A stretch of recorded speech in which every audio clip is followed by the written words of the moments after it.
नमस्कार दोस्तों, स्वागत है आपका मेरे चैनल कॉमिक्स लाइफ में। शुरू करते हैं सुरेंद्र मोहन पाठक जी द्वारा लिखा गया सुनील सीरीज का एक और मजेदार उपन्यास जासूस की हत्या पार्ट 3। अगले दिन सुनील सबसे पहले चटर्जी के ऑफिस में पहुंचा और उनके उस सहायक वकील भट्टाचार्य से मिला जिसे चटर्जी ने उर्वशी के लिए नियुक्त किया था। उर्वशी के केस के बारे में क्या राय है तुम्हारी? सुनील ने सीधा प्रश्न किया। बरी हो जाएगी वह? बहुत मुश्किल है, भट्टाचार्य चिंतित स्वर में बोला। इस बारे में मैंने साहब से भी बात की है। उनकी भी यही राय है कि केवल एक ही सूरत में वह बरी हो सकती है कि यह सिद्ध किया जा सके कि वह कंगन इत्तेफाक से उसकी जानकारी के बिना उसके बैग में गिर गया था। और यह बात सिद्ध करना कोई आसान काम नहीं।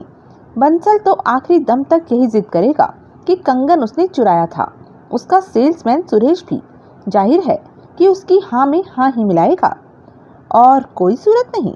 और सूरत तो यही है कि बंसल अपनी शिकायत वापस ले ले, फिर केस डिसमिस हो जाएगा। आई सी, सुनील बोला। उर्वशी के केस की अगली तारीख कब की है? मंगलवार की। उसको सुबह 10 बजे अदालत में हाजिर होना है। इसका मतलब था कि सजा से बचने के लिए उर्वशी को शामनाथ की शर्त जो भी थी वह माननी ही पड़नी थी, क्योंकि उर्वशी के कथनानुसार केवल शामनाथ ही बंसल को केस वापस ले लेने के लिए राजी कर सकता था। सुनील ने भट्टाचार्य से विदा ली और फिर वहां से बाहर निकल आया। एक स्कूटर पर सवार होकर वह शाहजहां पहुंचा। उसने 8वीं मंजिल पर जाकर सेठ जगत नारायण के स्वीट का दरवाजा खटखटाया।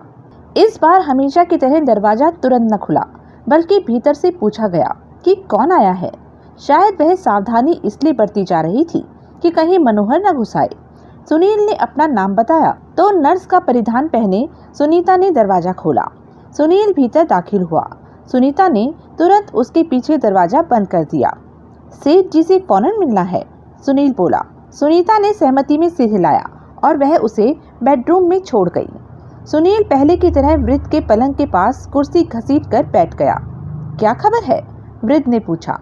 अच्छी खबर नहीं है सेठ जी, सुनील बोला। सुनना चाहते हैं? मेनका के बारे में? जी हाँ, वह सलामत तो है। सलामत तो वह है, लेकिन भारी झमेले में फंसी हुई है। बताओ क्या बात है? सुनील ने वृद्ध को साफ साफ सारी कहानी कह सुनाई। उसने उसे जगमोहन के बारे में बताया, जो मेनका का अपराध सिर लेकर 5 साल के लिए जेल गया था। यह बताया कि किस प्रकार मेनका उसका सब माल पानी हजम करके उसके शहर से ही खिसक गई थी। धोखाधड़ी की वह दास्तान सुनना वृद्ध को कैसा लगा, वह वृद्ध के चेहरे पर लिखा था। उसे वाकई मायूसी हुई थी। आप तो सेठ जी लड़की को जानते तक नहीं, सुनील सांत्वनापूर्ण स्वर में बोला। आपने उसे कभी नहीं देखा। आपके लिए वह एकदम अजनबी है। जिंदगी उसकी है और उसने इसे जैसे मुनासिब समझा दिया। आप इसमें क्या कर सकते थे? लेकिन उसे मुनासिब जिंदगी जीने का मुनासिब मौका कभी नहीं मिला।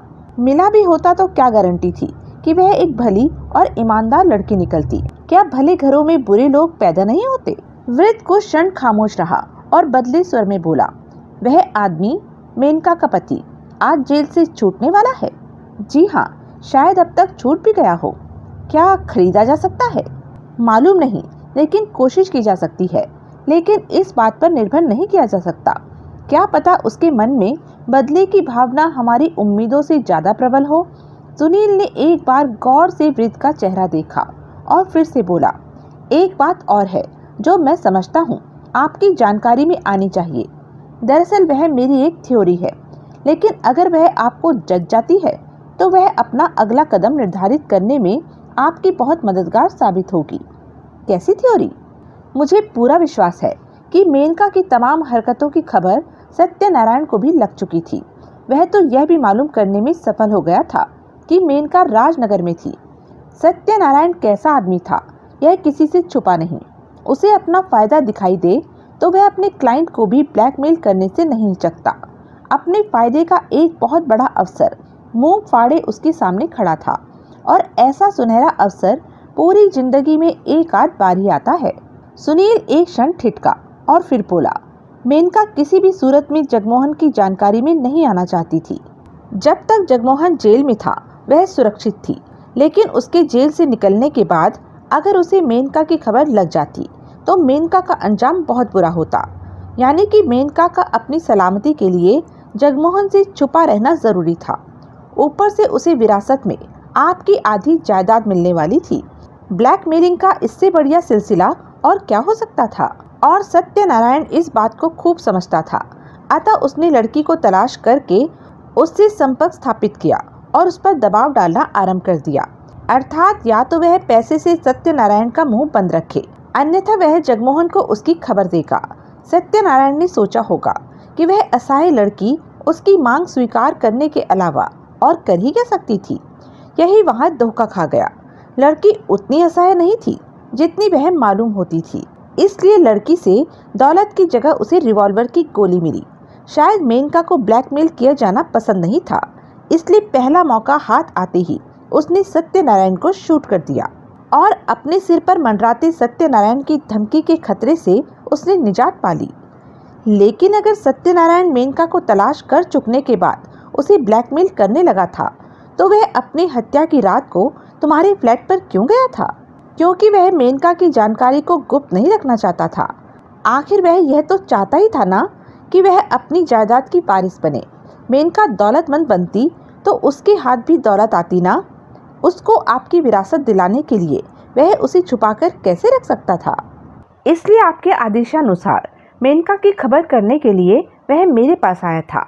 मुझसे मिलने के बाद शायद वह आपको भी मेनका की खबर करता या मुझसे करवाता, लेकिन उसकी नौबत ही नहीं आई। उससे पहले ही उसका कत्ल हो गया। वृद्ध सोच में पड़ गया। मैंने यह भी मालूम कर लिया है कि मनोहर को फौरन 4 लाख रुपया क्यों चाहिए। सुनील धीरे से बोला। क्यों चाहिए? वृद्ध ने पूछा। उसने राजपाल की फर्म में से 4 लाख रुपए का घोटाला किया हुआ है। ऐसी बात है तो वह अभी तक जेल क्यों नहीं पहुंचा? क्योंकि उसने आपकी मौत के बाद उसे हासिल होने वाली दौलत में से राजपाल के नुकसान की भरपाई करने का वादा किया हुआ है। राजपाल को दिया यही आश्वासन उसे जेल जाने से बचाए हुए है। यानी कि अगर राजपाल को इस आश्वासन में दम न दिखाई दे तो वह उसे गिरफ्तार करवा देगा फौरन। फिर भला वह उसका लिहाज क्यों करेगा? लेकिन उसे आश्वासन में दम क्यों नहीं दिखाई देगा साहब? आप कितना ही जोर लगा ले, आप मनोहर को देर सवेर अपनी दौलत का हकदार बनने से नहीं रोक सकते। रोक सकता हूँ, लेकिन आप खुद ही कह रहे थे कि वसीयत है ही ऐसी कि देर सवेर दौलत मनोहर के हाथ जरूर जाएगी। वही दौलत मेरे वारिसों के हाथ जाएगी जो मेरी मौत के बाद बाकी बची होगी। मैंने एक फैसला कर लिया है कि मनोहर के हाथ पड़ने के लिए मैं अपनी दौलत में से एक नया पैसा नहीं छोड़ूंगा। मतलब? सुनील, मेरी मदद करो, मेरी सारी दौलत खर्च कर दो, इसकी पाई पाई फूंक दो। जी, और यह काम हमने जल्दी से जल्दी करना है। सब उजाड़ दो। मनोहर के हाथ पैसा पड़ने से रोकने का यही तरीका है। लेकिन मेनका का भी तो ख्याल कीजिए। उसका क्या ख्याल करूं? तुम्हारे अपने कथनानुसार जिसकी जिंदगी की ही कोई गारंटी नहीं। मगर जगमोहन ने उसका काम तमाम न कर दिया तो सत्यनारायण की हत्या के इल्जाम में पुलिस उसे दबोच लेगी। नहीं नहीं, मेरी दौलत मेनका के मुकद्दर में नहीं लिखी मालूम होती है। बर्बाद कर दो इसे। यह क्या मुश्किल काम है? सुनील खोखले स्वर में बोला। मैं अभी जाकर 1 करोड़ रुपए का कुछ साजो सामान खरीद डालता हूँ। यूं ही कोई साजो सामान खरीदने से मेरा मकसद हल नहीं होगा। तुम 1 करोड़ रुपए का जो सामान खरीदोगे, मेरी मौत के बाद मनोहर उसका हकदार बन जाएगा। वह उस सामान को बेचकर फिर पैसा हासिल कर लेगा। इस प्रकार रुपए की चाहे अठन्नी रह जाए, लेकिन पैसा उसे फिर भी हासिल हो जाएगा। तो फिर सारी दौलत यूं ही लोगों में बांट दीजिए, दान कर दीजिए। इन कामों की भी कोई सीमा होती है। मैंने एकदम 1 करोड़ रुपया दान देने की या बांट देने की कोशिश की तो मनोहर कहेगा कि मेरा दिमाग खराब हो गया है। वह अदालत से मुझे पागल घोषित करवाकर पागल खाने भिजवा देगा और स्वयं को मेरी दौलत का कस्टोडियन नियुक्त करवा लेगा। इस प्रकार मेरी जिंदगी में ही मेरी दौलत उसके अधिकार में पहुंच जाएगी। आप सारा पैसा किसी डूबते धंधे में लगा दीजिए और मेरी दौलत की ऑक्सीजन पाकर अगर वह धंधा उभर गया तो जानते हो क्या होगा? और कमाई हो जाएगी। 1 करोड़ रुपया बढ़कर 1.5-2 करोड़ बन जाएगा। कैसी विचित्र स्थिति थी। सारी दुनिया में लोग पैसा कमाने के लिए सिर धुन रहे थे और वहां कोई ऐसी तरकीब सोचने में सिर खपाया जा रहा था जिससे पैसा खोया जा सके। पैसा शेयर बाजार में झोंक दीजिए। सुनील ने नया सुझाव दिया। वहाँ भी कमाई हो सकती है तब जबकि पैसा सोच समझकर मुनासिब शेयरों में लगाया जाए।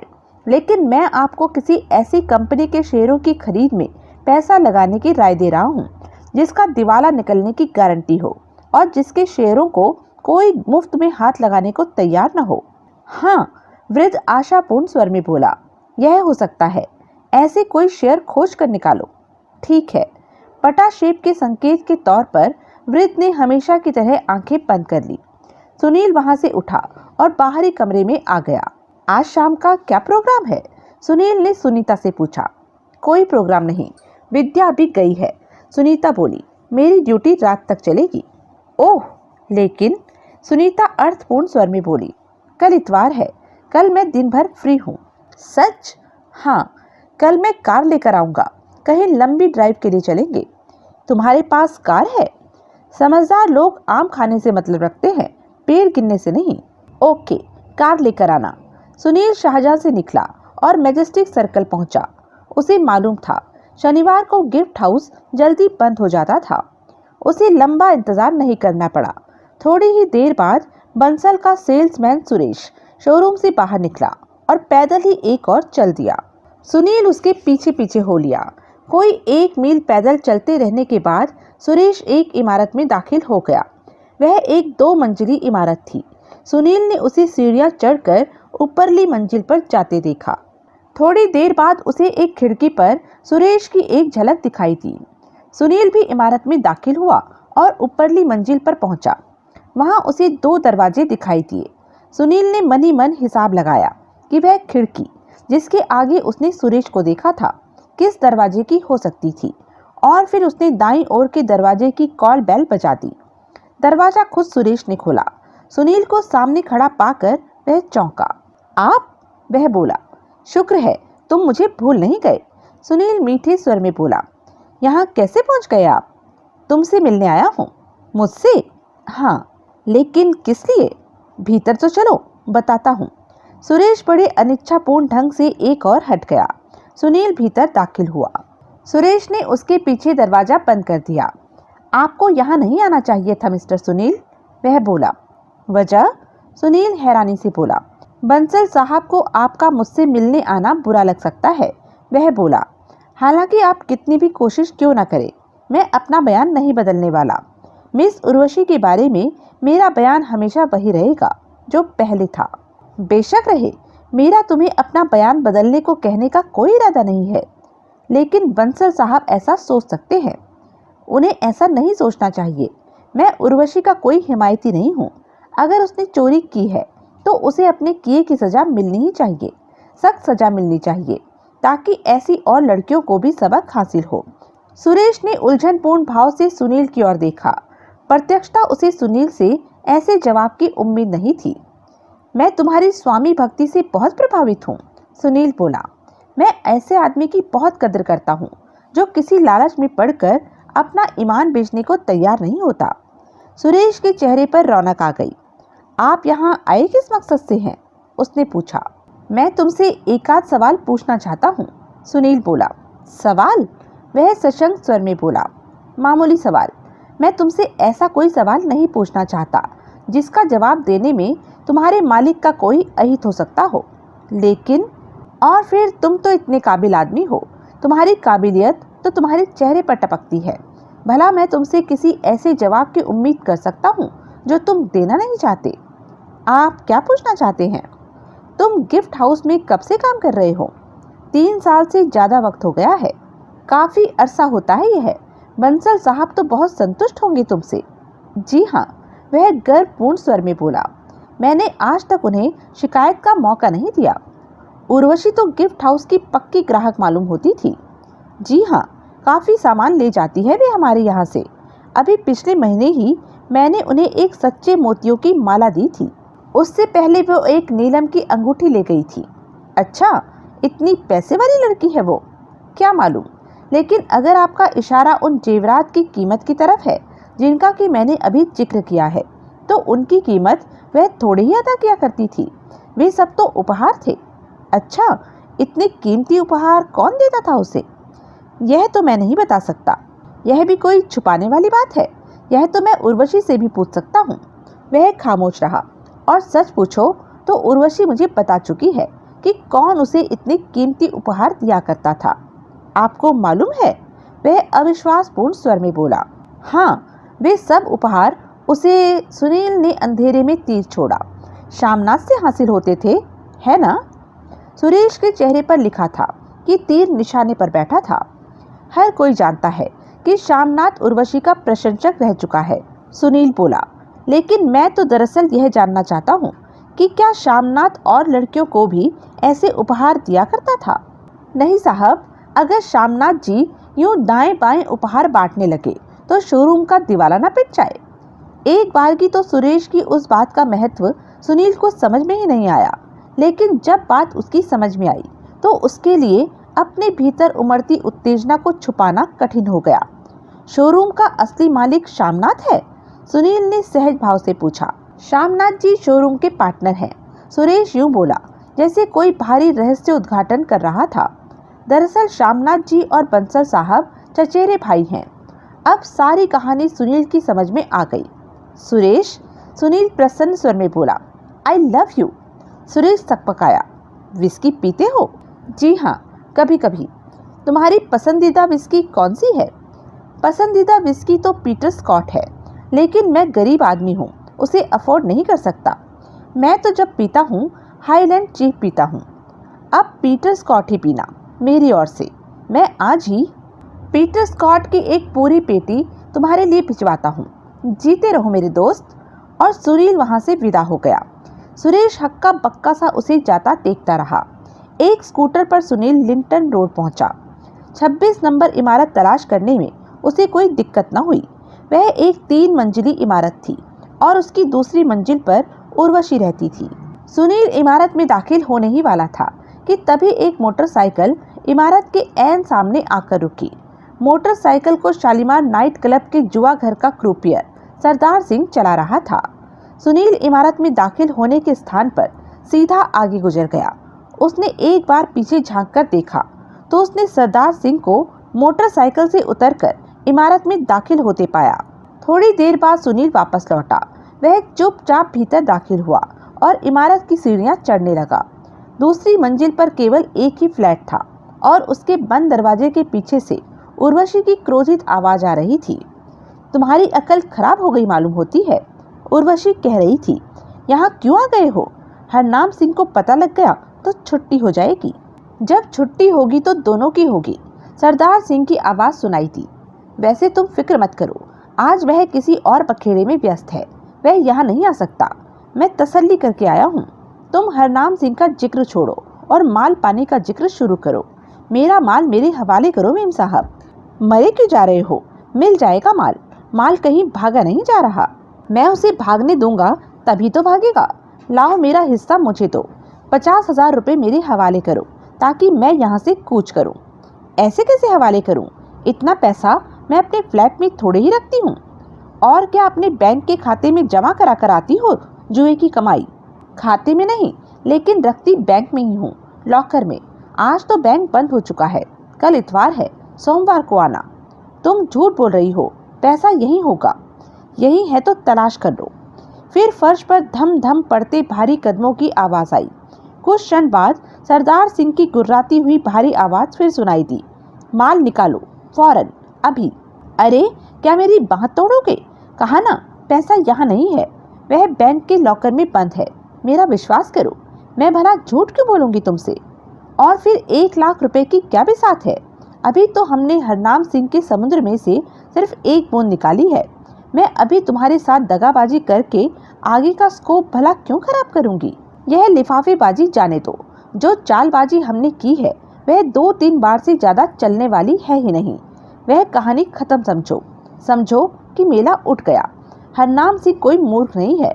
मैं ज्यादा लालच में नहीं पड़ना चाहता, वरना उसे जरूर पता लग जाएगा कि मैं क्या शरारत कर रहा हूँ।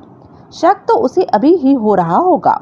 मेरी मूर्खता थी जो मैं तुम्हारी बातों में आकर उसके साथ ऐसी कोई धोखाधड़ी करने के लिए तैयार हो गया।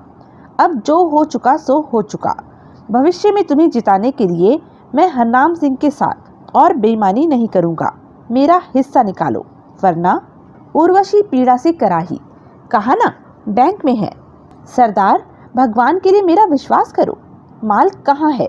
सोमवार को मैं खुद तुम्हारा हिस्सा तुम्हारे पास पहुंचा दूंगी। मैं? वातावरण में ऐसी आवाज गूंजी जैसे कागज का लिफाफा फटा हो। उर्वशी पीड़ा से चिल्लाई।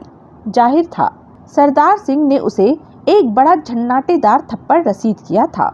सरदार सिंह के इरादे अडिग मालूम होते थे।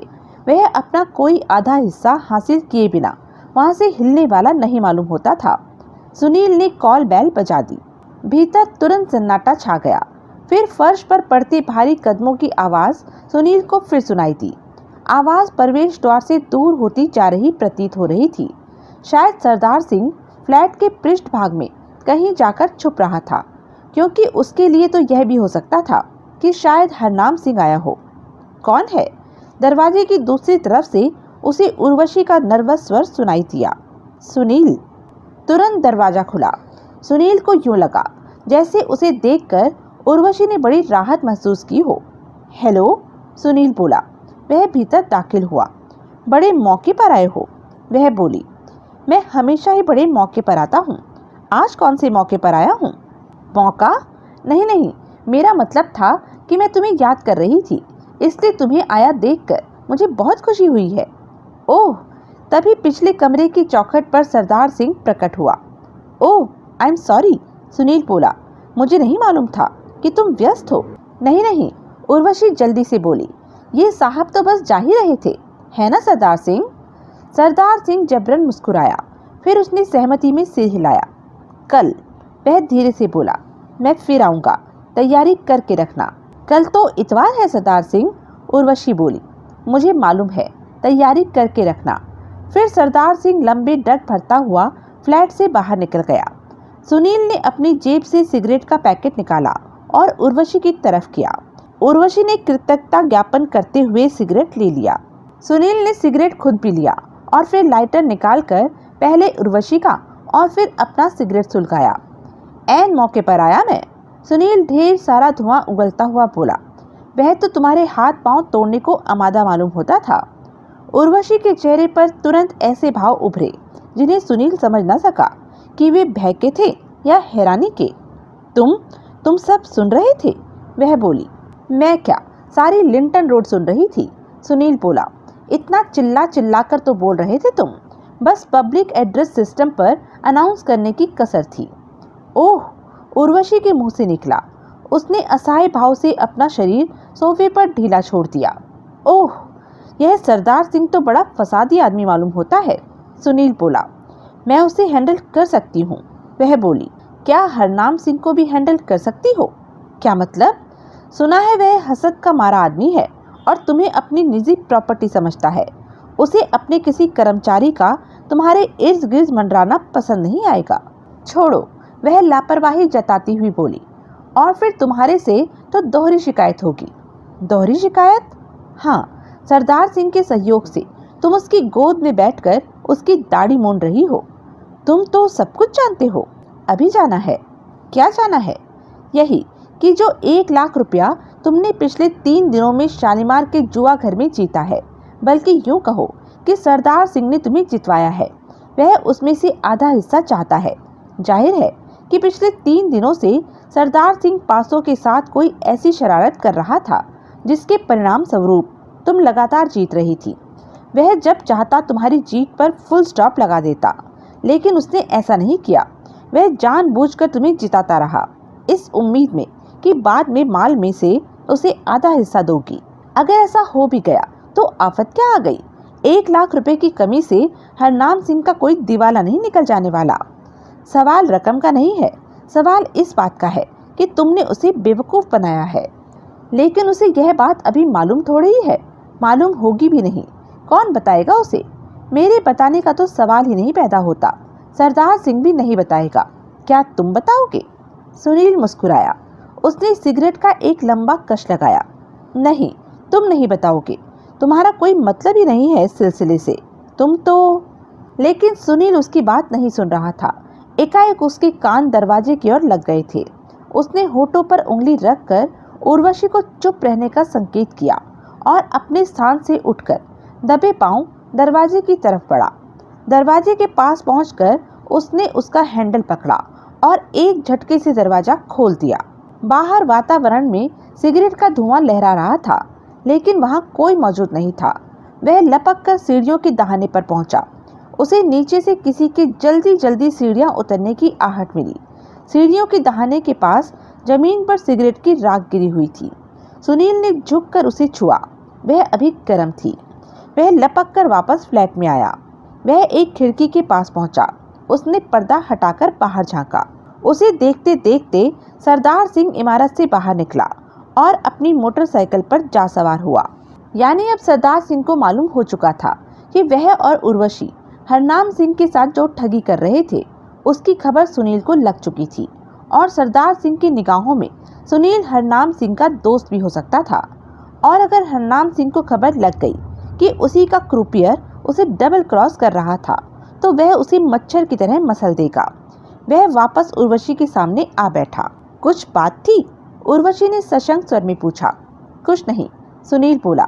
मुझे लगा था जैसे बाहर खड़ा कोई हमारी बातें सुन रहा था, लेकिन वह मेरा वहम था। ओह, तुम आए कैसे थे? तुम्हें यह बताने आया था कि मंगलवार सुबह अदालत में पेश होना है, इसलिए कहीं गायब मत हो जाना। इतनी जल्दी? हाँ, तुमने कुछ फैसला किया है? तुम अदालत में देखोगी कि तुम्हारा क्या अंजाम होता है, या श्यामनाथ से मदद मांगोगी? तुम्हारी राय में मुझे क्या करना चाहिए? मेरे ख्याल में तो तुम्हें अदालत में केस लड़ना चाहिए।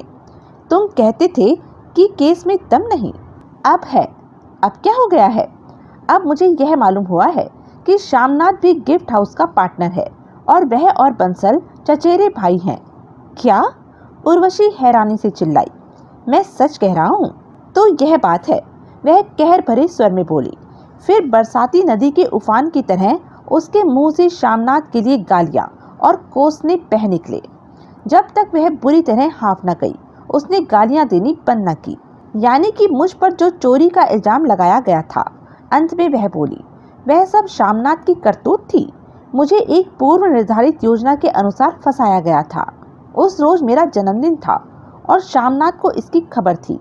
उसने बड़ी दयानतदारी दिखाते हुए कहा था कि मैं गिफ्ट हाउस जाऊं और उसकी ओर से अपनी पसंद का कोई भी उपहार वहां से ले आऊं। उसने बंसल को पहले ही कहा हुआ था कि जब मैं वहां आऊं तो वह एक आध जेवर चुपचाप मेरे पर्स में डाल दे। कैसा निकला यह श्यामनाथ का बच्चा? और वह साला बंसल भी कैसी होशियारी से चोरी के इल्जाम में फंसाया मुझे इन हरामजादों ने। लेकिन मैं क्या छोड़ दूंगी इन्हें? हरगिज़ मत छोड़ना। अब अदालत में भी तुम्हारे खिलाफ केस पहले जितना मजबूत नहीं रहेगा। तुम्हारा वकील भट्टाचार्य अब श्यामनाथ को अदालत में मौजूद होने के लिए मजबूर कर देगा। जब श्यामनाथ का गिफ्ट हाउस से संबंध प्रकट होगा और अदालत को यह बताया जाएगा कि तुम्हें यूं फंसवाने में उसका स्वार्थ नहीं था, तो केस का हुलिया ही बदल जाएगा। सुनील एकाएक बोलता बोलता रुक गया। उसने देखा वह नकारात्मक ढंग से सिर हिला रही थी।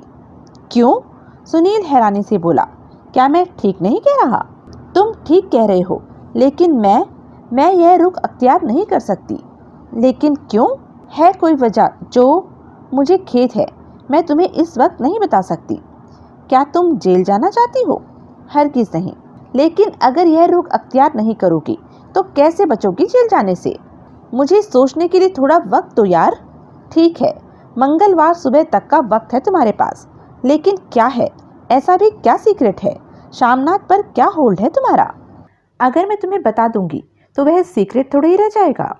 सुनील ने गहरी सांस ली और बोला, देखो, यह तो साफ बात है कि तुम्हारा श्यामनाथ पर कोई होल्ड है जिसकी वजह से वह परेशान है। यह भी साफ जाहिर है कि उसकी वह परेशानी कोई ताजी पैदा नहीं है। तुमने काफ़ी अरसे से उसके सिर पर तलवार टांग रखी है और अब उसके सब्र का पैमाना भर चुका है जिसमें तुमने उसे फंसाया हुआ है। इसलिए उसने बंसल की सहायता से तुम्हें एक झूठे केस में फंसाने की कोशिश की है। अगर इस बार उसकी मनमानी नहीं होती तो अगली बार वह ज्यादा खतरनाक कदम उठा सकता है। तुम एक बारूद के ढेर पर बैठी हुई हो उर्वशी। सुनील के वक्तव्य का प्रभाव उर्वशी पर स्पष्ट दिखाई दिया। वह भयभीत दिखाई देने लगी। उसकी व्याकुल दृष्टि यूं चारों ओर फिरने लगी, जैसे वह श्यामनाथ के कहीं से भी प्रकट हो जाने की अपेक्षा कर रही हो। वह साफ साफ चिंतित दिखाई दे रही थी, लेकिन फिर भी ऐसा नहीं लगता था जैसे वह अपना फैसला बदलने को तैयार हो। ओके स्वीटहार्ट, सुनील गहरी सांस लेकर बोला। तुम अपना भला बुरा बेहतर समझती हो। वह खामोश रही। सुनील उठ खड़ा हुआ और बोला, मैं चलता हूँ। उसने सहमति में सिर हिला दिया। सुनील वहां से विदा हो गया। रविवार को सुनील रमाकांत की शानदार इम्पाला पर शाहजहां पहुंचा। जब वह सेठ जगत नारायण की स्वीट में पहुंचा तो उसने सुनीता को तैयार पाया। उसने एक टाइट जीन और ढीली मर्दानी कमीज पहनी हुई थी। उस पोशाक में वह और ज्यादा खूबसूरत और ज्यादा कमसिन लग रही थी। तैयार? सुनील ने निरर्थक सा प्रश्न किया। तैयार, वह बोली। दूसरी नर्स कहाँ है? भीतर सेठ जी के पास, उन्हें इंजेक्शन देने गई है। तबीयत कैसी है सेठ जी की? ठीक नहीं है, परेशान है। विद्या उन्हें सेडेटिव का इंजेक्शन दे रही है। ओह, तभी फोन की घंटी बजी। सुनीता ने रिसीवर उठाकर कान से लगाया। वह कुछ क्षण सुनती रही और फिर बोली, नहीं, आपकी उनसे बात नहीं हो सकती। बार बार फोन करने का कोई फायदा नहीं। मैंने एक बार कह दिया। कौन है? सुनील ने पूछा। मनोहर। सुनीता माउथ पीस पर हाथ रखकर बोली। टेलीफोन मुझे दो। सुनीता ने रिसीवर उसे थमा दिया। सुनील माउथ पीस में बोला, मनोहर, तुम बार बार फोन करने से बाज नहीं आओगे। क्या एक बार कहना काफी नहीं कि सेठ जी तुमसे कोई बात नहीं करना चाहते? कौन? सुनील, उसने पूछा। हाँ। सुनील, वह फट पड़ा। यह क्या कर रहा है बुढ़ऊ? कहीं पागल तो नहीं हो गया वह, जो यूं मेरा पैसा तबाह कर रहा है? किसका पैसा? मेरा पैसा। उसकी दौलत का मैं कानूनी हकदार हूँ। केवल वक्त की बात है। सुनील, भगवान के लिए उसे रोको। मैं जानता हूँ वह मुझसे नफरत करता है, लेकिन फिर भी उसे ऐसा तो नहीं करना चाहिए।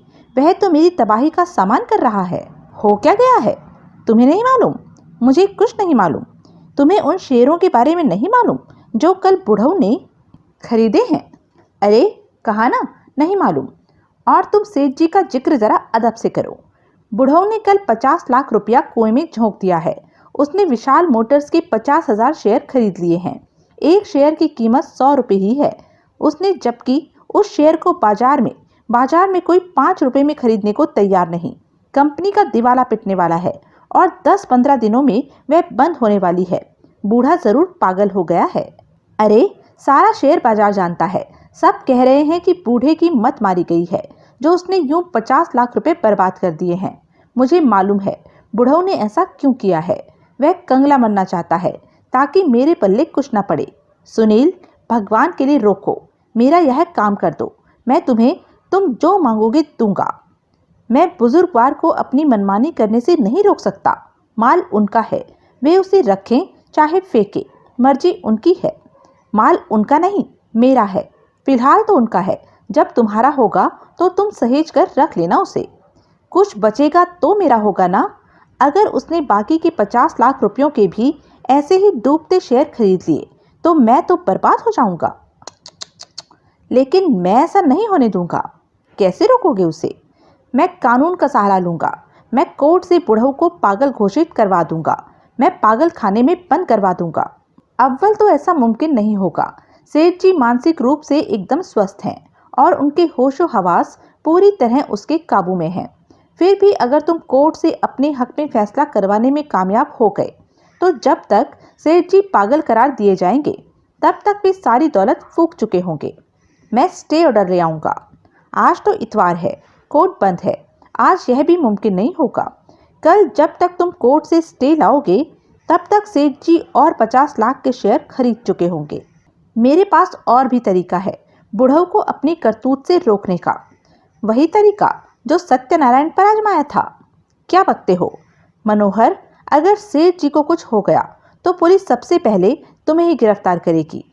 दूसरी ओर से भड़ाक से रिसीवर क्रेडिल पर पटके जाने की आवाज आई। सुनील ने भी रिसीवर रख दिया। क्या बात है? सुनीता ने चिंतित स्वर में पूछा। कुछ नहीं, सुनील बोला। सेठ जी ने एक ही झटके में मनोहर के छक्के छुड़ा दिए हैं। वह कोई बखेड़ा तो नहीं खड़ा करेगा? उम्मीद नहीं। तुम विद्या को कड़ा निर्देश दे दो कि वह मनोहर को हरगिज भी भीतर न घुसने दे। वह तो मैंने उसे पहले ही कह दिया है। गुड, चलें अब? उसने सहमति में सिर हिलाया। दोनों स्वीट से बाहर निकले। विद्या ने उनके पीछे दरवाजा बंद कर लिया। वह नीचे आकर कार में सवार हो गए। कहाँ चलें? सुनील ने पूछा। कहीं शहरी शोरगुल से दूर चलो, सुनीता बोली। झेरी चलते हैं। यह क्या जगह है? बहुत बढ़िया जगह है। वहाँ एक खूबसूरत झील है और मौसम बड़ा ही सुहावना होता है। वहाँ पिकनिक का आनंद आ जाएगा। ठीक है। सुनील ने कार झेरी के रास्ते पर बढ़ा दी। वे झेरी पहुंचे। वहाँ तफरी का ऐसा माहौल बना कि उन्हें पहाड़ जैसा दिन गुजरता पता ही नहीं लगा। फिर जब सुनीता का वक्त की तरफ ध्यान गया तो वह हड़बड़ा कर उठ खड़ी हुई। अरे वापस चलो। क्यों? सुनील बोला। जल्दी क्या है? जल्दी है, बल्कि यूं समझो कि देर हो गई है। फिर क्या हो गया? विद्या है तो सेठ जी के पास, लेकिन उसकी ड्यूटी का टाइम खत्म हो चुका है। बेचारी परेशान हो रही होगी। आज ड्यूटी खत्म करके उसने किसी की शादी पर जाना है। सामने फोन है, उसे फोन करके कह दो कि तुम फौरन आ रही हो। कम से कम उसकी परेशानी तो दूर हो जाएगी। सुनीता ने सहमति में सिर हिलाया और फोन करने चली गई। 5 मिनट बाद जब वह वापस लौटी तो वह बेहद चिंतित दिखाई दे रही थी। सुनील, वह बोली, फौरन चलो, सेठ जी अकेले हैं। अकेले? विद्या कहाँ गई? बताया था ना कि उसने शादी में जाना था। मुझे आता न देखकर सेठ जी ने उसे छुट्टी दे दी है। ओह, विद्या को सेठ जी के कहने पर भी नहीं जाना चाहिए था, लेकिन तुम चलो यहाँ से। दोनों कार में सवार हुए। कोई 1.5 घंटे बाद वे शाहजहां पहुंचे। दोनों लिफ्ट द्वारा 8वीं मंजिल पर पहुंचे। 8वीं मंजिल के गलियारे में लोगों की भीड़ जमा थी। भीड़ में कुछ पुलिसी भी दिखाई दे रहे थे। सुनील का मुंह सूखने लगा। वह झपट कर सेठ जी की स्वीट में दाखिल हुआ। भीतर ड्राइंग रूम में इंस्पेक्टर प्रभुदयाल मौजूद था। क्या हुआ? सुनील ने सशंक स्वर में पूछा। सेठ जगत नारायण इंतकाल फरमा गए, प्रभुदयाल धीरे से बोला। सुनीता के चेहरे का रंग उड़ गया। गनीमत थी कि वह बेहोश नहीं हो गई। वह सुनील के कंधे का सहारा लिए झूलती सी खड़ी रही। सुनील ने उसे एक सोफे पर बिठा दिया। यह तो जाहिर था कि वृद्ध अपनी आई मौत नहीं मरा था, अन्यथा पुलिस वहां न होती। कैसे? उसने प्रभुदयाल से पूछा। बेडरूम की खिड़की से। प्रभुदयाल हाथ से हवा में अर्धवृत्त सा बनाता हुआ बोला। नीचे 8 मंजिलों का फासला है, पर खच्चे उड़ गए। आत्महत्या? नहीं, हत्या। किसने की? प्रभुदयाल ने उसकी बात का जवाब नहीं दिया। वह सुनीता की तरफ घूमा। तुम नर्स हो? उसने पूछा। सुनीता ने सहमति में सिर हिलाया। सेठ जी की मौत से उसे भारी सदमा पहुंचा मालूम होता था। तुम्हें यहाँ सेठ जी के पास नहीं होना चाहिए था। दूसरी नर्स यहाँ थी। दूसरी नर्स कौन? विद्या। लेकिन यहाँ तो कोई नहीं था। मुझे यहाँ पहुँचने में देर हो गई थी। विद्या ने कहीं शादी पर जाना था। सेठ जी ने उसे छुट्टी दे दी थी। तुम्हें कैसे मालूम है? 2 घंटे पहले मैंने टेलीफोन पर सेठ जी से बात की थी। कहाँ से? झेरी से। 2 घंटे पहले तुम झेरी में थी? हाँ। वहाँ क्या कर रही थी तुम? क्या यह बताना ज़रूरी है? मेरे सवाल का जवाब दो। यह मेरे साथ थी, सुनील बोला। दिन भर मेरे साथ थी। मैं इस बात की शहादत हूँ कि अगर सेठ जी का कत्ल हुआ है तो कत्ल इसने नहीं किया है। मैंने यह कब कहा? प्रभुदयाल बोला। कहा नहीं था तो कहने वाले थे। मैं क्या तुम्हारी पूछताछ के अंदाज से नावाकिफ हूँ? इसे यहाँ होना चाहिए था, लेकिन नहीं हो पाई। इसे क्या सपना आना था कि सेठ जी विद्या को छुट्टी दे देंगे? और फिर यह भी तो तुम कह रहे हो कि सेठ जी की हत्या हुई है, जबकि आत्महत्या की ज़्यादा संभावना है। सेठ जी बीमार थे। मौत उनके सामने मुंह बाए खड़ी थी। डॉक्टर लोग साफ कह चुके थे कि उनकी जिंदगी के दिन गिनती के थे। ऐसी स्थिति में आदमी पस्त होकर आत्महत्या का ख्याल कर सकता है, लेकिन यह हत्या का केस है। कैसे मालूम है? जब सेठ जी खिड़की में से गिरे थे, उस वक्त निचली मंजिल की स्वीट की बालकनी में एक आदमी मौजूद था। उसने सेठ जी को बचाओ बचाओ की दुहाई देते सुना था और उसके तुरंत बाद ही सेठ जी का शरीर उसकी आंखों के सामने से होता हुआ नीचे गिरा था। लाश के डॉक्टरी मुआयने से भी जाहिर होता है कि जिस आदमी ने उन्हें खिड़की से नीचे धकेला था, उसके साथ उनकी हाथापाई हुई थी। सेठ जी के जिस्म पर ऐसे निशान मिले हैं जो केवल हाथापाई और रफ हैंडलिंग से ही पैदा हो सकते हैं। सुनील खामोश रहा। और आत्महत्या इंसान हमेशा सोच विचार कर करता है। आत्महत्या करने वाला अपने पीछे अक्सर चिट्ठी छोड़कर जाता है, ताकि उसके अपने कृत्य के लिए किसी और को जिम्मेदार न ठहराया जाए। सेठ जी ने अपनी ऐसी कोई चिट्ठी नहीं छोड़ी। और फिर आत्महत्या करने वाला आदमी अपने इरादे को अंजाम देने से पहले बचाओ बचाओ की दुहाई नहीं देता, समझे रिपोर्टर साहब। सुनील से कुछ कहते न बना। प्रभुदयाल ठीक कह रहा था। यह सेठ जी की भांजी का क्या किस्सा है? प्रभुदयाल ने पूछा। वृद्ध की मौत के बाद अब मेनका के बारे में कोई बात छुपाने की कोई तुक नहीं थी। उल्टे पुलिस फोर्स जैसी संगठित संस्था मेनका को ज्यादा सहूलियत से तलाश कर सकती थी। उसने प्रभुदयाल को मेनका के बारे में वह सब कुछ बता दिया जो उसे वृद्ध ने बताया था, जो कुछ उसे जौहरी ने ट्रंक कॉल पर बताया था। सेठ जी का कोई और रिश्तेदार? प्रभुदयाल ने पूछा। एक लड़का है, मनोहर नाम है। अपने आप को मेहता रोड पर स्थित राजपाल एंड कंपनी का पार्टनर बताता है। सेठ जी की जायदाद के यही दो वारिस हैं? हाँ, लेकिन अगर मेनका की खोज खबर न लगे तो मनोहर अकेला वारिस है। फिर सुनील ने प्रभुदयाल को यह भी बताया कि वृद्ध को अपनी कथित औलाद से किस कदर नफरत थी, लेकिन इस बात से मनोहर हत्या के संदेह के दायरे में तो नहीं आता। प्रभुदयाल बोला, यह बात उसे भी मालूम होगी कि वृद्ध बहुत जल्दी परलोक सिधारने वाले थे। वह 2-3 महीने इंतजार कर सकता था। नहीं कर सकता था, सुनील बोला। क्यों? क्योंकि बुजुर्गवार अपनी सारी दौलत उजाड़ने पर तुले हुए थे। वे नहीं चाहते थे कि विरासत में मनोहर के साथ एक फूटी कौड़ी भी लगे। अभी कल वे 50 लाख रुपए एक दिवालियेपन की कगार पर खड़ी कंपनी के शेयरों में फूंक कर हटे थे। उन्हें थोड़ा और वक्त मिलता तो वे अपनी सारी दौलत का तिया पांचा एक करके मानते। सच कह रहे हो? सुनीता से पूछ लो, कल शेयर बाजार खुलने पर खुद चेक कर लेना। कमाल है, यह तो सरासर दीवानगी है। तुम्हारी निगाह में होगी, लेकिन सेठ जी की निगाह में यह भारी अक्लमंदी का काम था। उन्हें मनोहर से इतनी ज़्यादा नफरत थी कि वे समझते थे कि उनके सामने शांति से मरने का यही एक तरीका था कि उन्हें तसल्ली हो कि मनोहर के हाथ कुछ नहीं लगने वाला था। मनोहर को यह सब मालूम था? सरासर मालूम था। वह 50 लाख के शेयर खरीदने वाली बात तो उसी ने मुझे बताई थी। वह तो क्रोध में आग बबूला हो रहा था। वह तो मुझे भी रिश्वत ऑफर कर रहा था कि मैं उसकी खातिर सेठ जी को उनके खतरनाक इरादों से रोकूं। वह कहता था कि वह हर हालत में दौलत की इस बर्बादी को रोकेगा, चाहे इसके लिए उसे कोई कदम क्यों न उठाना पड़े। कौन सा कदम उठाना चाहता था वह? भगवान जाने। उसने ऐसा कोई संकेत दिया था कि सेठ जी को बाकी दौलत तबाह करने से रोकने के लिए वह उनका कत्ल कर सकता था। सिर्फ कह देने भर से कोई कातिल थोड़ी हो जाता है। लेकिन उसने ऐसा कहा था। मुझे ऐसा लगा था जैसे यह विकल्प भी उसके दिमाग में हो। प्रभुदयाल बोला। उसकी हुंकार ही जाहिर कर रही थी कि मनोहर की गिरफ्तारी निश्चित हो गई थी। सेठ का यूं दौलत उड़ाना न केवल मनोहर को कंगाल कर सकता था, सुनील ने बताया, बल्कि उसे जेल भी भिजवा सकता था। वह कैसे? प्रभुदयाल ने तनिक हैरानी से पूछा। वह जिस कंपनी का अपने आप को पार्टनर बताता है, वहां से उसने 4 लाख रुपया गबन किया हुआ है। कंपनी का मालिक राजपाल उसे इसीलिए जेल नहीं भिजवा रहा क्योंकि मनोहर ने उसे तसल्ली दी हुई है कि बहुत जल्दी उसे विरासत में कम से कम 50 लाख रुपया मिलने वाला है, जिसमें से वह उसके नुकसान की भरपाई कर देगा। लेकिन अगर सेठ जी अपनी जिंदगी में अपनी सारी दौलत उजाड़ने में कामयाब हो जाते तो मनोहर को कुछ भी न मिलता। फिर राजपाल उसे जरूर जेल भिजवाता। कहने का मतलब यह है कि सेठ जी की हत्या का सबसे तगड़ा उद्देश्य मनोहर के पास था। अब अगर वह हत्या के समय शाहजहां के आसपास भी देखा गया हो तो उसका पुलंदा बन सकता है। अगर मनोहर ने सेठ का कत्ल किया है तो फिर यह भी मुमकिन है कि उसी ने सत्यनारायण का भी कत्ल किया हो। सरासर मुमकिन है। सत्यनारायण मेनका की तलाश कर चुका था। शायद यह बात उसने मनोहर को बताई हो। सत्यनारायण का मुंह बंद करके वह आदि के स्थान पर पूरी जायदाद का वारिस बन सकता था।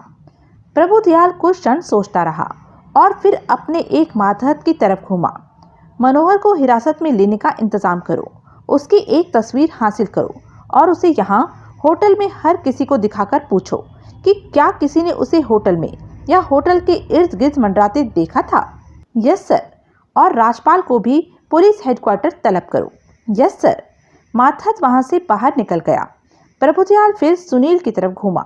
सेठ अपनी दौलत उजाड़ रहा था। वह बोला, यह बात तो मेरी समझ में आ गई, लेकिन यह मेरी समझ में नहीं आ रहा कि उसने अपनी भांजी का ख्याल क्यों नहीं किया, जिसकी वह इतनी शिद्दत से तलाश करवा रहा था। सुनील हिचकिचाया। ओह कम ऑन, प्रभुदयाल कठोर स्वर में बोला। क्योंकि मेनका भी मनोहर के स्टैंडर्ड की निकली थी। सुनील बोला, क्या मतलब? सुनील ने उसे मेनका की जगमोहन से शादी और बाद में उससे भी धोखाधड़ी की कहानी सुना दी और यह संभावना भी व्यक्त की कि शायद मेनका ने सत्यनारायण का कत्ल किया हो। जगमोहन कल जेल से छूट गया था। अंत में वह बोला, एक तो वही मेनका के खून का प्यासा था, दूसरे अगर उसने वाकई सत्यनारायण की हत्या की थी तो वह फांसी पर भी लटक सकती थी।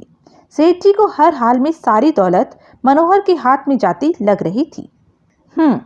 तुमने कहा था कि तुम्हारा कोई आदमी जगमोहन के जेल से छूटते ही उसके पीछे लग गया था। हाँ, वह अभी भी उसके पीछे लगा होगा। हाँ, उम्मीद तो है।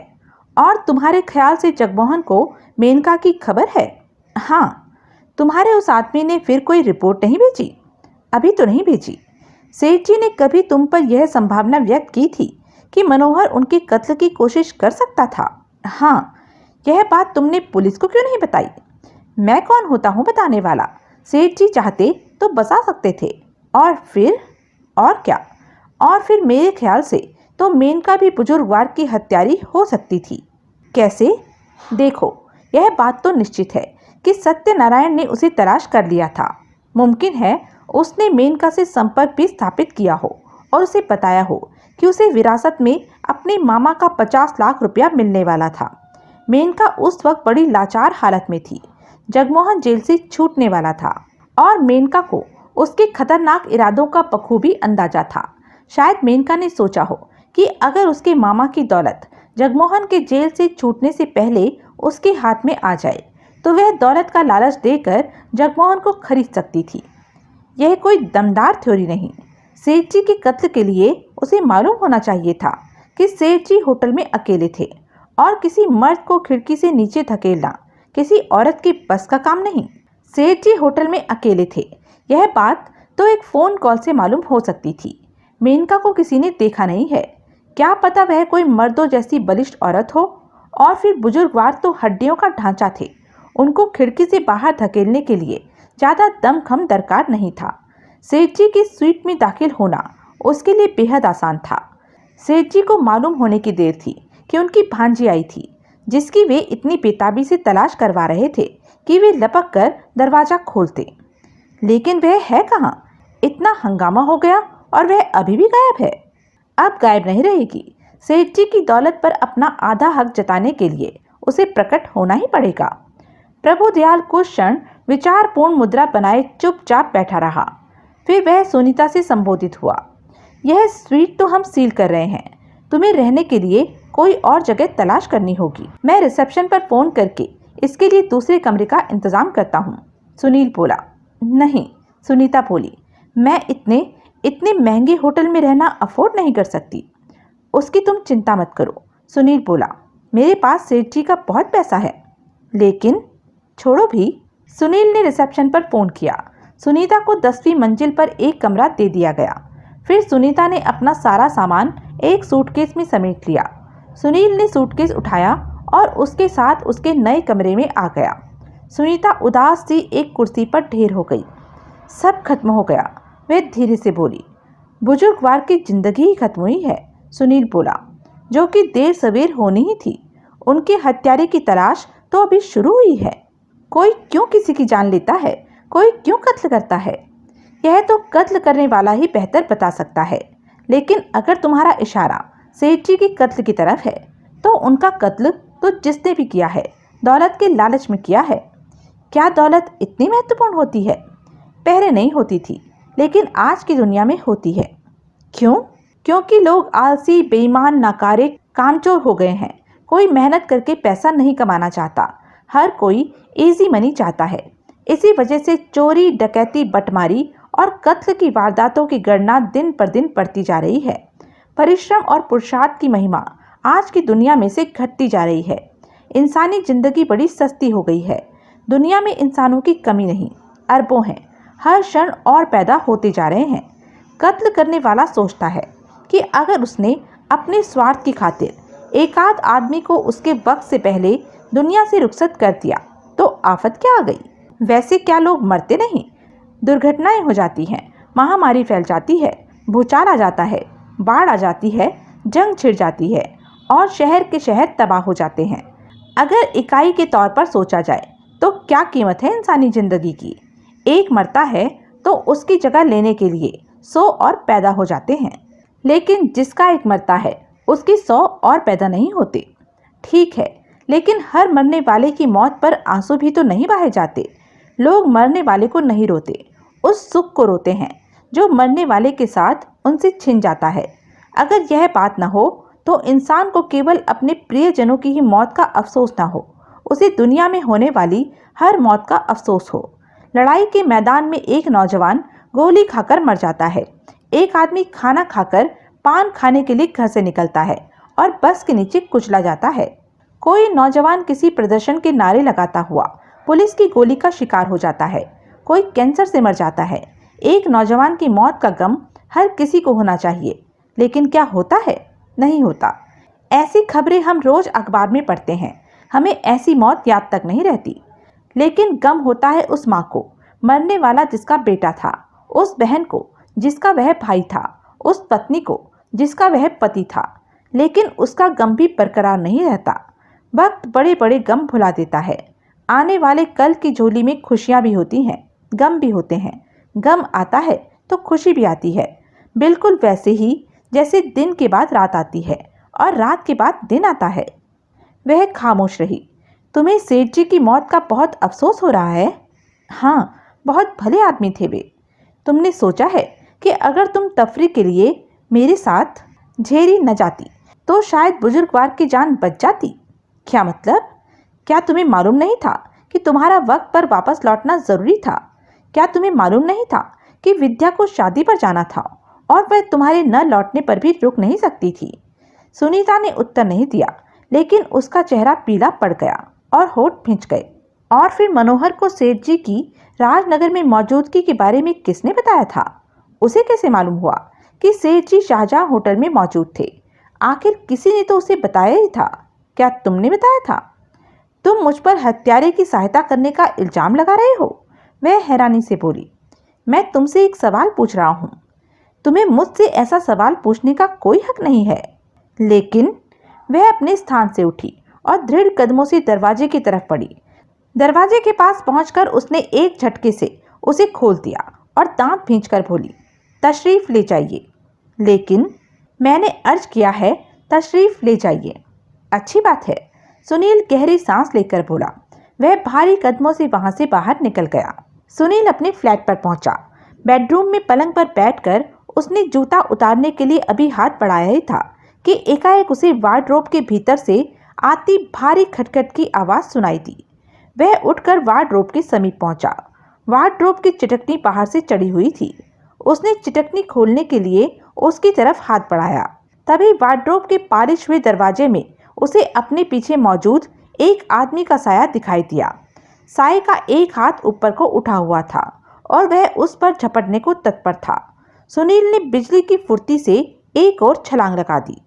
उसके पीछे मौजूद आदमी वार्डरोब से आकर टकराया।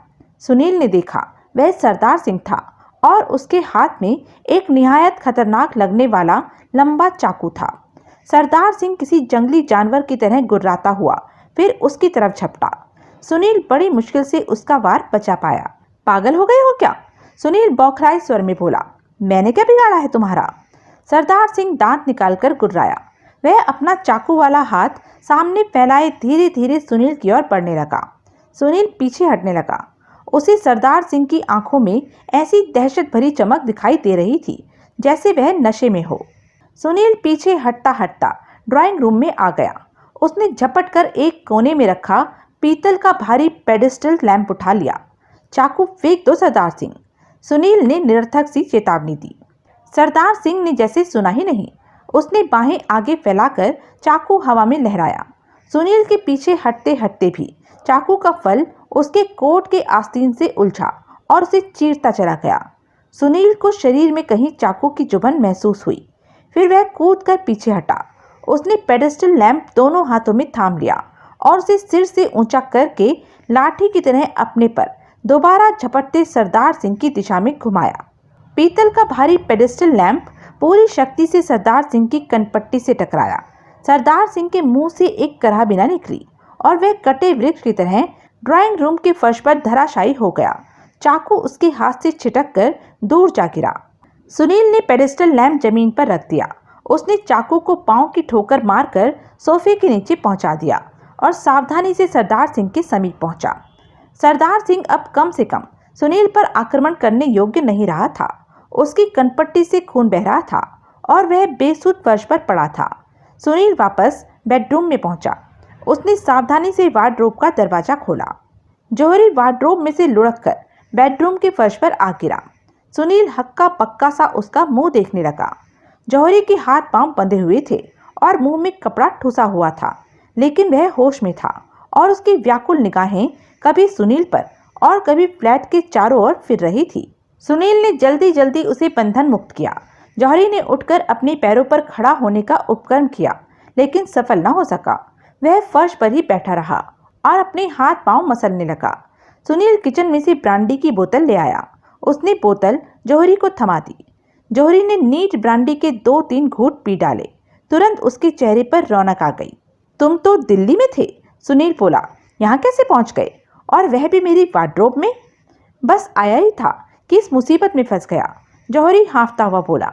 मैं यहाँ पहुँचते ही सीधा आपके यहाँ आया था। लेकिन तुम भीतर कैसे घुसे? फ्लैट पर तो ताला लगा हुआ था। मेरे पास चाबी थी, रमाकांत ने दी थी। क्या हुआ था? मैं अभी भीतर दाखिल ही हुआ था कि यह आदमी, उसने बाहर ड्राइंग रूम में पड़े सरदार सिंह की तरफ इशारा किया, मेरे पीछे पीछे फ्लैट में घुसाया था। इसने मुझ पर आक्रमण करके मुझे निष्क्रिय कर दिया था और फिर मेरे हाथ पांव बांधकर और मुंह में कपड़ा ठूसकर मुझे वार्डरोब में बंद कर दिया था। यह है कौन? इसका नाम सरदार सिंह है। यह शालीमार नाइट क्लब के जुआ घर का क्रूपियर है। इसे हुआ क्या है? कुछ नहीं हुआ, सिर्फ बेहोश है। यह चाहता क्या था? मेरा कत्ल करना चाहता था। ओह, लेकिन कामयाब ना हो सका। अब तुम्हारी तबीयत कैसी है? ठीक है, उठकर चल फिर सकते हो? हाँ। एक बात बताओ, फ्लैट का ताला तो मैंने खुद आकर खोला था। मुझे ताला कैसे लगा मिला था? इसने मुझ पर आक्रमण करने के बाद मेरी चाबी छीन ली थी और दरवाजे को ताला लगाकर भीतर बैठ गया था। अगर आपको ताला खुला मिलता तो आपको शक हो सकता था। फिर शायद आप यूं फ्लैट में न घुसते, और अगर घुसते तो अकेले न घुसते। आई सी। आओ जरा सरदार सिंह की हालत देखें। जौहरी ने सहमति में सिर हिलाया और उठकर खड़ा हो गया। वह सुनील के साथ बाहर ड्राइंग रूम में पहुंचा। सुनील ने देखा कि सरदार सिंह को होश आ चुका था और वह उठकर अपने पैरों पर खड़ा होने की कोशिश कर रहा था। सुनील को देखकर वह ठिठक गया। सरदार सिंह, सुनील बोला, तुम तो अपना पुलंदा बन चुका समझो। इरादा कत्ल के इल्जाम में तुम्हें काफी लंबी सजा होगी। सरदार सिंह के नेत्रों में भय की छाया तैर गई। कनपट्टी पर पड़े प्रहार ने उसका नशा उतार दिया मालूम होता था। और जब तुम सजा काट कर निकलोगे, सुनील बोला, तब क्या कोई नाइट क्लब का मालिक तुम्हें नौकरी देगा? सरदार सिंह और भयभीत और परेशान हाल दिखाई देने लगा। और यह मत समझो कि मुझे यह मालूम नहीं कि तुम यहाँ किस लिए आए हो। खूब जानता हूँ तुमने क्यों मेरा कत्ल करने की कोशिश की है। तुम मेरा मुंह बंद करना चाहते हो हमेशा के लिए, क्योंकि मैं जानता हूँ कि तुम किस प्रकार उर्वशी के साथ मिलकर हरनाम सिंह को ठग रहे हो। तुम्हें भय था कि कहीं मैं हरनाम सिंह को सारी दास्तान न जा सुनाऊं। हरनाम सिंह को अगर तुम्हारी दगाबाजी की खबर लग गई तो तुम्हारी लाश समुद्र में तैरती पाई जाएगी। इसलिए तुमने यहाँ आकर अपनी जान का खतरा मिटाने की कोशिश की। मैं ठीक कह रहा हूँ ना? वह खामोश रहा। लेकिन हकीकत यह है कि अगर तुम हरनाम सिंह का सारा धंधा लूट कर खा जाओ तो भी मुझे धेले की परवाह नहीं होगी। तुमने एक भारी गलतफहमी में मुझ पर आक्रमण किया है, इसलिए मैं तुम्हारा यह पहला गुनाह बख्श रहा हूँ। सरदार सिंह ने यूं उसकी तरफ देखा जैसे उसे अपने कानों पर विश्वास न हुआ हो। लेकिन जो हरकत तुमने आज तक की है उसकी दोबारा कोशिश मत करना। यह आदमी, सुनील ने जौहरी की तरफ संकेत किया, तुम्हारी आज की करतूत की शहादत है।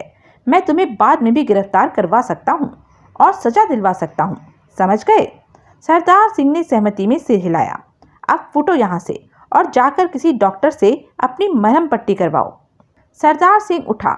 उसने एक बार कृतज्ञता भरी आंखों से सुनील की तरफ देखा और फिर लड़खड़ाता हुआ उसके फ्लैट से बाहर निकल गया।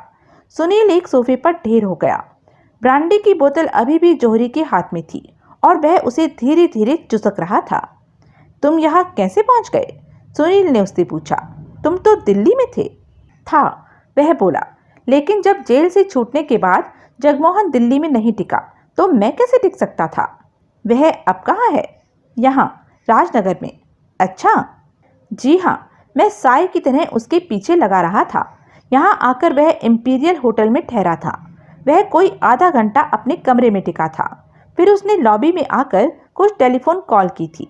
उसके बाद वह कहीं बाहर चला गया था और मैं उसे खो बैठा था। क्या? देखिए, यह खेदपूर्ण स्वर में बोला। मैं अकेला था और 24 घंटे की ड्यूटी बजा रहा था। इस वजह से या तो मेरे से लापरवाही हो गई थी और या फिर जगमोहन को मेरी खबर लग गई थी। एक बार किसी को मालूम हो जाए कि उसका पीछा किया जा रहा था तो पीछा करने वाले से पीछा छुड़ा लेना कोई कठिन काम नहीं रह जाता। सुनील खामोश रहा। लेकिन हौसला रखिए, वह थोड़ी देर के लिए ही मेरी निगाहों से ओझल रहा था। बाद में वह मुझे फिर दिखाई दे गया था। कहाँ? अपने होटल की लॉबी में। जब वह वहाँ रह रहा था तो उसने देर सवेर वहाँ लौटना तो था ही, इसलिए मैं होटल पर निगाह रखे रहा था। वह कितना अरसा तुम्हारी निगाहों से ओझल रहा था? कोई 5 घंटे। और क्या पता उसी दौरान उसने मेनका से संपर्क स्थापित किया हो। सुनील निराश स्वर में बोला। उन्हीं 5 घंटों में हमें यह मालूम हो सकता था कि उसे मेनका की खबर थी या नहीं। जौहरी खामोश रहा। उसके चेहरे पर खेद स्पष्ट अंकित था। अब उसकी निगरानी कौन कर रहा है? दिनकर और राकेश। तुम्हें कतई कोई अंदाजा नहीं कि दोपहर बाद 5 घंटे कहाँ रहा वह? भाई साहब, मैं कोई ज्योतिषी थोड़ी हूँ। दरअसल उसी दौरान सेठ जगत नारायण की हत्या हुई है।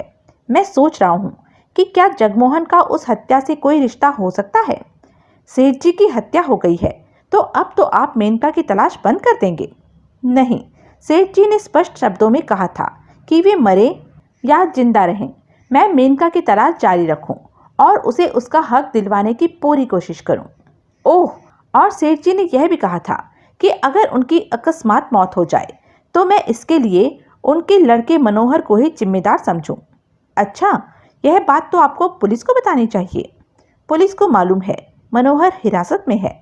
आई सी। एक बात बताओ, मेनका ने अपने पति को कितनी रकम के लिए ठगा था? उसका हार्डवेयर का बिजनेस, उसका मकान तथा अन्य साजो सामान बेचकर कोई 5 लाख रुपए बटोरे थे मेनका ने।